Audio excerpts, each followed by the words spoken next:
నమస్తే అండి. నేను వైటీ మాయ పచ్చళ్ళ రివ్యూ చేస్తా అని పిచ్చెక్కిస్తా వాళ్ళది ఎందుకు చూపిస్తున్నా అనుకుంటున్నారా? యాక్చువల్‌గా అయితే నేను ఆగస్ట్‌లోనే వాళ్ళకి మెసేజ్ చేశా అండి. అప్పుడే కొత్తగా వీళ్ళు స్టార్ట్ చేశారనమాట. పిచ్చెక్కిస్తా బాబీ గారని యూట్యూబ్ ఛానల్ ఉంది కదా! వాళ్ళన్నమాట. నేనైతే ఆర్డర్ ప్లేస్ చేసుకోవాలని వాళ్ళకైతే మెసేజ్ చేశాను. లాస్ట్ ఇయర్ ఆగస్ట్‌లో 2024 ఇదిగోండి నా ఆర్డర్ కూడా ప్లేస్ చేశాను. తర్వాత వాళ్ళ దగ్గర నుంచి అయితే 3 డేస్ తర్వాత రిప్లై వచ్చిందండి. అయితే నేనైతే ఆర్డర్ ప్లేస్ చేసుకోవాలనుకున్నాను. నేనైతే సెలెక్ట్ చేసుకున్న ఐటెమ్స్ అన్నీ వాళ్ళకి పంపాననమాట. ఆఫ్టర్ 3 డేస్ తర్వాత వాళ్ళైతే రిప్లై ఇచ్చారు. ఇదిగోండి సెప్టెంబర్ 1 అనమాట. ఆగస్టు 29th అయితే నేను ప్లేస్ చేశాను. ఆఫ్టర్ 3 డేస్ అయితే వాళ్ళు thank you for your interest.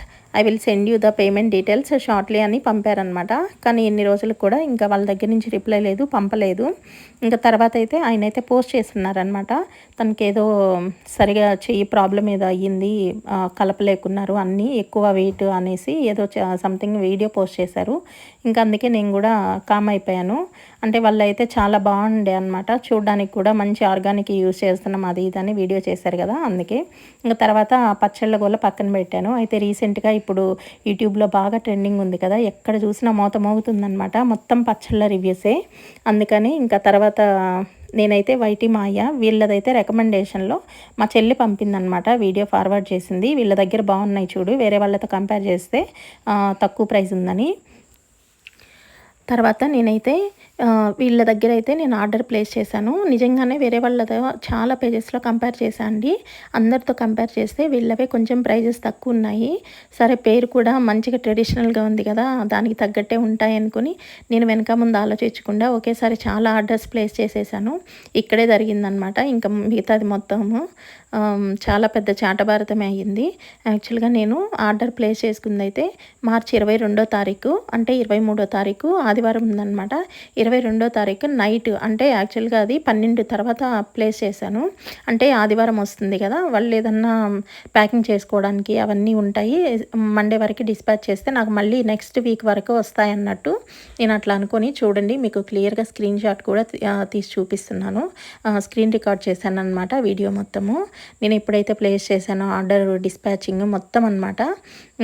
తర్వాత నేను ప్లేస్ చేసుకున్నాకైతే ఆర్డరు 23కి నేను ఆర్డర్ ప్లేస్ చేశాను కదండి. అంటే 22 నైట్ చేశాను. 23 ఆదివారం వస్తుంది కాబట్టి ఆ రోజు మొత్తం ఏదన్నా ప్యాకింగ్ ఉంటే చేసి మండే వరకు డిస్పాచ్ చేస్తారు. లేదంటే ఒకరోజు అటు ఇటు అయినా కానీ నాకు నెక్స్ట్ వీక్ వరకు వస్తాయి అనుకున్న ఆ ఇదిలో నేను చేశాను అనమాట. కానీ నాకు దాదాపు 12 రోజుల తర్వాత డెలివరీ అయిననమాట. 23వ తారీఖు నేనైతే ఆర్డర్ ప్లేస్ చేసుకున్న తర్వాత వాళ్ళకైతే ఆ రోజే డీటెయిల్స్ వెళ్ళాయన్నమాట. నాకైతే వాళ్ళ నుంచి మెసేజ్ కూడా వచ్చింది. వాట్సాప్లో అయితే వెంటనే వచ్చిందనమాట. థ్యాంక్ యూ ఫర్ ఆర్డరింగ్ అని చెప్పేసి. నేనైతే దగ్గర 10 ఐటమ్స్ ఆర్డర్ ప్లేస్ చేశానండి ఒకేసారి. నేను చేసిన పెద్ద మిస్టేక్ అదే అనమాట. నేను 23వ తారీఖు ఆర్డర్ వాళ్ళు రెడీ చేసుకున్నాక 20వ తారీఖు వరకు వాళ్ళది మొత్తం ప్యాకింగ్ అయిపోయి మొత్తం ఇంకా డిస్పాచ్ చేయడానికి రెడీగా ఉందన్నమాట. నాకైతే మొత్తం ట్రాక్లో వస్తుంది కదండి, ఎంత క్లియర్గా ఉంది. కానీ 26వ తేదీ వరకు ప్యాకింగ్ అయిపోయి రెడీగా ఉన్నా కూడా 29 వరకే అది అక్కడే ఉంది. ఎవరు కొరియర్ వాళ్ళు రిసీవ్ చేసుకోలేదన్నమాట. నేను ట్రాకింగ్లో చెక్ చేసుకుంటానే ఉన్నా. అరే వారం రోజులు అయిపోతా ఉంది, ప్యాకింగ్ కూడా అయిపోయింది, ఇప్పటికి ఇంకా అది ఈ ఎండలకి అవి లోపలే ఉడికిపోయి చచ్చిపోతాయండి ఊరగాయలు, మీరు ఇంతవరకు అసలు ఏంటి అప్డేటే లేదని చెప్పేసి నేను 29వ తారీఖు అయితే నేను మెసేజ్ చేశాను. ఎక్కడ వాట్సాప్లో మెసేజ్ చేశాను. వైటీ మాయ వాళ్ళ ఏదైతే నెంబర్ ఉంటుందో వాట్సాప్ నెంబరు, దానికి మెసేజ్ చేశాను. కానీ వాళ్ళ నుంచి ఎలాంటి రిప్లై లేదు. ఇంకా నా తరపున అయితే నేను మెసేజ్ చేసా, వాళ్ళు ఎలాంటి మెసేజ్ లేదు, రిప్లై లేదు. ఇంకా సరే మనం ఏం చేయలేము, వచ్చాక చూద్దాం, పాడైపోతే అప్పుడు చూద్దాం అనేసి నేను అట్లే ఊరుకున్నాను అనమాట. తర్వాత నాకు 2వ తారీఖు కరెక్ట్గా ఏప్రిల్ 2వ తారీఖు మధ్యాహ్నం 2:30 ఆ టైంలో వచ్చాయన్నమాట. అదే అండి అన్బాక్సింగ్ చేస్తున్నా ఇప్పుడైతే. ఇదిగోండి మొత్తం ఒకేసారి చాలా ఆర్డర్ ప్లేస్ చేసిన. నేను చేసిన పెద్ద బ్లెండర్ మిస్టేక్ అంటే ఇదే అనమాట. ఇంకా ఏదైనా సరే ఒకసారి అనుభవం అయితే కానీ తెలియదు అన్నట్టు నాకు కూడా ఇది ఒకటి బాగా అనుభవం అయింది. ఇదిగోండి మటన్ బోన్లెస్, తర్వాత చికెన్ పచ్చడి, చికెన్ బోన్లెస్, తర్వాత చికెన్ పచ్చడి అంటే ఇదే అండి. చికెన్ బోన్లెస్ చేశాను, 1/2 కేజీ చేసిన, 1/4 కేజీ కూడా కాదు. తర్వాత గోంగూర చికెన్ చేశాను, చేప పచ్చడి చేశాను. ఇంకా వెజ్ వాటిల్లో అయితే గోంగూర, తర్వాత ఆవకాయ, తర్వాత నిమ్మకాయ. తర్వాత స్నాక్స్లో అయితే పూతరేకులు ఒకటి చేశాను.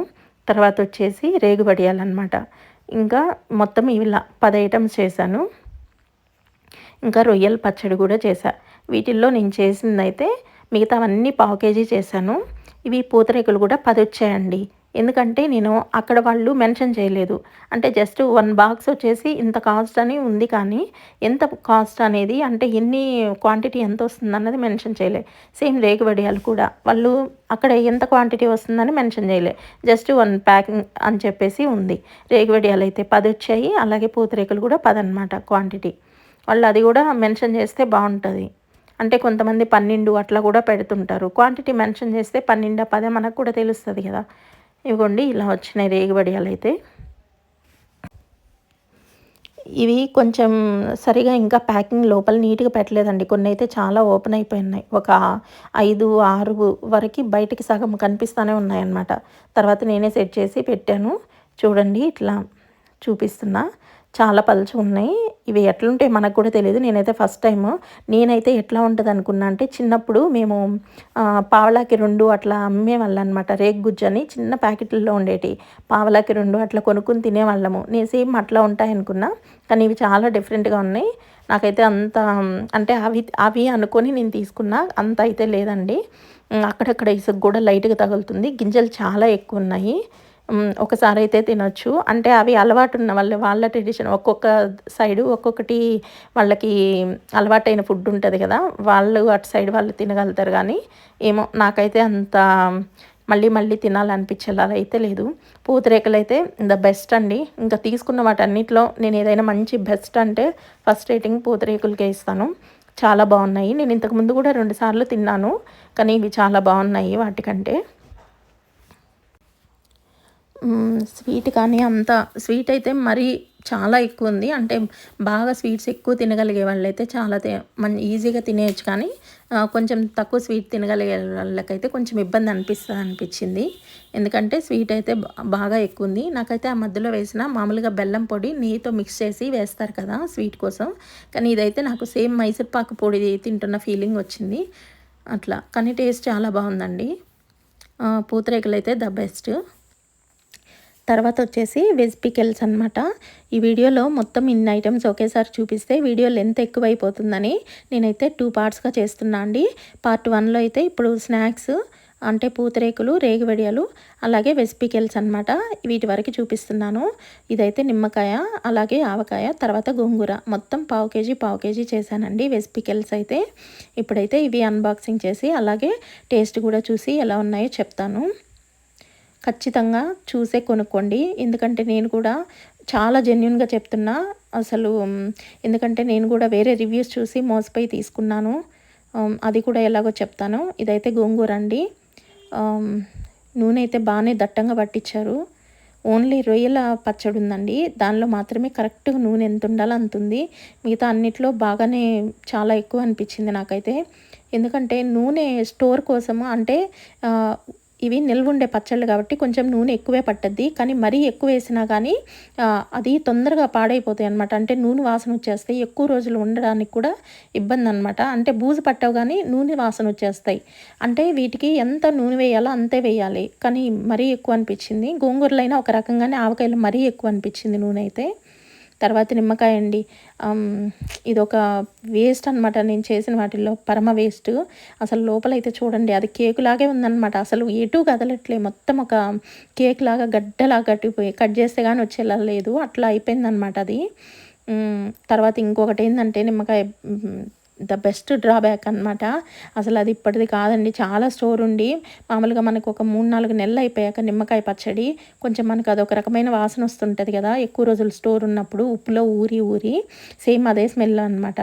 అస్సలు అన్నంలోకి అయితే అస్సలు పనికిరాదండి. ఇంకా అంటే పాడవదు, కానీ ఎక్కువ స్టోర్ ఉంటే మనం తినలేమన్నమాట. ఓన్లీ మనం మజ్జిగన్నము లేదంటే పెరుగు వీటిల్లోకి మాత్రమే నంచుకోవడానికి పనికి వస్తుంది అంతే. తర్వాత అయితే నిమ్మకాయ పచ్చడిలో అస్సలు గుజ్జు లేదండి, అసలు ఏమీ లేదనమాట. ఒట్టి దబ్బలే, అసలు కలుపుకోవడానికి కూడా దానిలో ఎలాంటి ఇది లేదనమాట. మొత్తం ఇట్లా దబ్బలే అనమాట. ఆ దబ్బలన్నీ మొత్తం ఒక కేక్ పీస్ లాగా పంపించేశారు, గడ్డగా ఉంది. ఇంకోటి చూడ్డానికేమో ఎంత ఫ్రెష్‌గా కలర్‌ఫుల్‌గా అనిపిస్తుంది. అసలు వీళ్ళు ఏం కాశ్మీరీ చిల్లీ పౌడర్ ఉంటది గదా! కలర్ కోసం వాడేది. మేబీ అది కలిపినట్టున్నారు. కానీ దబ్బలు మాత్రం అసలు ఇప్పుడే కాదండి. ఎందుకంటే నేను చాలా బాగా పెడతాను ఊరగాయలు. ఇంట్లో నేను పెట్టుకుంటుంటా.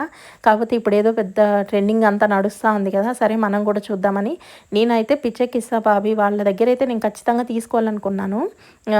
వాళ్ళు చాలా బాగా అనిపిస్తాయి వాళ్ళు వంటలు చేసేటప్పుడయ్యి. కానీ అప్పుడు అట్లా మిస్ అయిపోయాయి కాబట్టి ఇంక మళ్ళీ ఎప్పుడు ఆలోచన కూడా రాలేదు. ఎక్కడ తీసుకోవాలి ట్రై చేయాలని. కాకపోతే ఇప్పుడు బాగా ట్రెండింగ్ ఉన్నాయి కదా! అనేసి నేను తీసుకున్నాను. తీసుకోవడం ఇంత ఎక్కువ మొత్తంలో ఒకరి దగ్గరే ఇన్ని తీసుకునేకి చాలా పెద్ద తప్పయిపోయింది. ఫస్ట్ అయితే నిమ్మకాయది. అంటే నాకు ఫస్ట్ దీని మీదే డౌటొచ్చింది. ఏంటి స్మెల్ అదొక డిఫరెంట్‌గా వస్తుంది. మరి ప్యాకింగ్ చేసి తర్వాత వారం రోజుల వరకు అక్కడే స్టోర్ ఉండేకి ఎండలకేమన్నా అట్లా వస్తుందా అనుకోని ఫస్ట్ ఇదే ఓపెన్ చేసి చూశాను. స్మెల్ అయితే బాగొస్తుందండి. అంటే మనకి ఎక్కువ రోజులు ఉప్పులో ఎక్కువ ఊరిపోయినప్పుడు నిమ్మకాయ ఒక 3, 4 నెలల తర్వాత అదొక రకమైన స్మెల్ వస్తదండి. సేమ్ అదే స్మెల్ వస్తుంది. అది తినలేకపోయాను. అందుకే పక్కన పెట్టేశాను. ఇప్పుడైతే ఆవకాయ ట్రై చేస్తున్నా.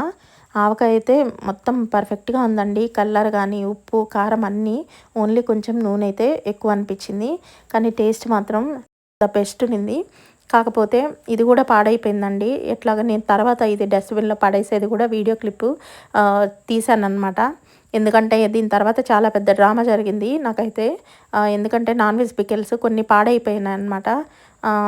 నేనైతే వాళ్ళని కాంటాక్ట్ అయ్యాను. వాళ్ళ నుంచి అయితే ఎలాంటి రెస్పాండ్ లేదు. తర్వాత ఇంకా మా చెల్లికి చెప్పాననమాట. ఇంకా మా చెల్లి కూడా ఇన్‌స్టాలో మెసేజ్ చేస్తే తనకైతే రిప్లై ఇచ్చారంట. ఏం జరిగిందని నేను పార్ట్ 2లో మిగతాది మొత్తం పెడతా అండి. ఇదైతే ఇంతవరకే చేస్తున్నా. నెక్స్ట్ అయితే ఇప్పుడు గోంగూర ట్రై చేస్తున్నాను. గోంగూర కూడా టేస్ట్ బాగుందండి. పర్లేదు. మరీ ద బెస్ట్ అని అయితే చెప్పను గానీ బాగుంది. కొంచెం నూనె వాసన అయితే వస్తుంది. అది సేమ్ గోంగూర నేనైతే యాజ్ ఇట్ ఈజ్ ఇట్లాగే పెడతా. సేమ్ మా హస్బెండ్ తిని కూడా అదే చెప్పారు. సేమ్ నువ్వు చేసినట్టే ఉంది గోంగూర అయితే అనేసి. ఆవకాయ మాత్రం చాలా బాగుందండి. ఆవకాయ ఒకటి, పూతరేకులు ఇప్పుడు చేసిన వీడియోలో అయితే ఇంక ఇవి 2 మాత్రమే బాగున్నాయి. కానీ దానికి తోడు ఆవకాయ అయితే పాడైపోయింది. ఇదిగోండి ఇవైతే నేను ఆర్డర్ చేసినవి. వాటి ప్రైజెస్‌తో సహా ఇక్కడ మీకు స్క్రీన్ రికార్డ్ కూడా చేసి ఒకసారి అయితే పెడుతున్నాను. ప్రైజెస్ మాత్రం తక్కువున్నాయండి. నేను కూడా వేరే పేజెస్ అన్నిటితో కంపేర్ చేసుకున్నాకే నాకు ఇక్కడ వీళ్ళ దగ్గర తక్కువ అనిపించింది. అది కూడా మళ్ళీ 10% ఏదో కూపన్ కోడ్ అయితే యాడ్ చేస్తే మనకి ఇంకా ఉన్న ప్రైస్ కంటే 10% డిస్కౌంట్ కూడా వస్తుంది. అంతా యాడ్ అయ్యి నాకైతే 4000 అయిందనమాట మొత్తం అన్ని ఐటమ్స్‌కి. నాకు దగ్గర దగ్గర 450 వరకేమో డిస్కౌంట్ అయ్యి 3500 చిల్లరేమో అయ్యింది. అన్ని ఐటమ్స్ కలిపి చాలా తక్కువే అనిపించింది. కానీ ప్రైస్ ఒక్కటే కాదు కదండీ చూసుకోవాల్సింది. పంపించేటివి చేసేవి ఎలాగో చేస్తూనే కష్టపడుతున్నారు. కొంచెం క్వాలిటీ కూడా చూసుకుంటే బావుంటదనిపించింది. ఎందుకంటే నేను తీసుకున్న 10 ఐటమ్స్‌లో నాకు మంచిగా అనిపించింది రొయ్యల పచ్చడి ఒకటి, తర్వాత ఆవకాయ, పూతరేకులు ఇవి మాత్రమే. రుచిపరంగా ఎవరైనా తినగలిగేలా ఉన్నాయి ఇవి మాత్రమే. కానీ వాటిల్లో కూడా చివరికి ఆవకాయ పాడైపోయింది మిగతాది. అంటే అది పావు కేజీయే తీసుకున్నా కాబట్టి కారం కూడా తక్కువుంది కాబట్టి మేము చాలా బాగా తినేసినామండి తొందరగానే. అంటే 2 డేస్‌లోనే మ్యాక్సిమం అయిపోయింది. ఇంకా కొంచెమే ఉన్నదనమాట. ఆ కొంచెమే మూడో రోజు చూసేటప్పటికి కొంచెం లైట్‌గా బుడగల్లాగా వచ్చేసి పాడైపోయింది. స్మెల్ వస్తా ఉంది. అయితే నేను అది కూడా వీడియో మీకు యాడ్ చేశాను. డస్ట్‌బిన్‌లో పడేసా అండి. ఇంకొకటి వీళ్ళు డెలివరీ టైం కూడా చూసుకుంటే బాగుంటుందండి. కొంచెం ఇంత లేట్‌గా అంటే మిగతా ఏదన్నా వేరే ప్రోడక్ట్స్ బట్టలు లేదంటే ఇంకేదన్నా ప్రోడక్ట్స్ అట్లాంటివైతే కొంచెం లేట్ అయినా ఇబ్బంది లేదు. ఇవి లేట్ అయితే కష్టం కదండీ! అది ఎండాకాలము. పికిల్స్ అంతా క్లోజ్ చేసేసి గాలాడకుండా ప్యాకింగ్ చేసి పెట్టి వారాలు వారాలు లోపల ఉండిపోతే పర్ఫెక్ట్‌గా కొంచెం అటు ఇటు ఉప్పు కారాలు అయినా కానీ పాడైపోతాయి. అందుకే అదొక్కటి చూసుకుంటే బావుంటది. చూడండి మొత్తం డస్ట్‌బిన్‌లో పడేసాం. మిగిలింది ఏదైతే ఆవకాయ ఉందో